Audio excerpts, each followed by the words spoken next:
Հունվարի 26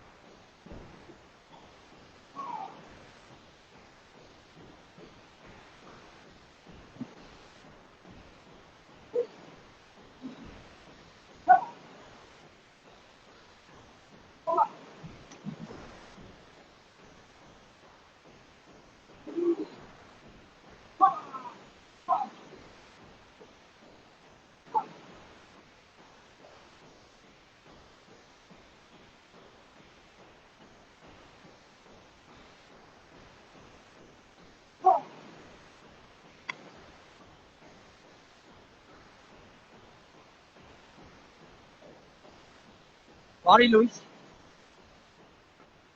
մարդիկ, և մարդկանց ուզում եմ տեսնել յոգայի մասնագետ չէ, բայց յոգային ծանոթ անձնավորություններ։ Ինչի համար եմ այսպես խոսում, որովհետև չկա տենց մի բան, որը յոգայի հետ կապ չունենա և հակառակը։ Յոգայի մեջ ընդգրկվում է ամեն ինչ, տիեզերաամբողջական աշխարհայացք։ Այնպես որ սա կոչվում է տապասիա, ուզում եմ ծանոթացնեմ։ Ես 1997 թվականի աշնանից տապասիայով զբաղվել չենք զբաղվել, ապրել ենք մենք 9 ընկերներով, շատ եմ նշել, հիմա շատերը ինձ լսում են, մեր ղեկավարի հետ միասին։ Տապասիան հոգևոր սխրանք է կոչվում։ Իսկ ինչ հոգևորի մասին է խոսքը, այն որ մեր մեջ այդ հոգին։ Ուրիշ ոչ մի բան։ Մենք զարգացնում ենք մեր ֆիզիկական մարմինը, 5 զգայարանները, միտքը և հոգին, ամեն օր։ Այնպես որ արդեն 5-րդ ամիսն է, ես ամեն օր նկարահանումներ եմ անում, բայց եթե նկարահանումներ չեն եղել, միշտ էլ տապասիան ես ունեցել եմ իմ կյանքում։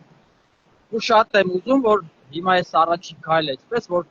բոլորը ծանոթանան ինչ բան է հոգևոր սխրանքը։ Մենակ լողանալը չի։ Լողանում ես ամուր մարմինը և գնում ես քո բարդություններին։ Իսկ յոգայի բարդությունները դա շատ լավ միջոց է խաղաղվելու, ահանգստանալու, այն որ առօրյայում մենք վախեր ունենք, անհասկանալի վախեր, բաներ, դրանք սաղ կորում են և ոչ միայն դրանք։ Լավ եղեք, ճիշտ սնվեք, ամեն մարդ իր սննդակարգը պիտի հարմարացնի իր օրգանիզմին։ Ճիշտ սնունդ և մի քիչ մարմնամարզություն։ Հիմա կգնանք յոգայի բարդություններին, հետո ձգումները տանը։ Առայժմ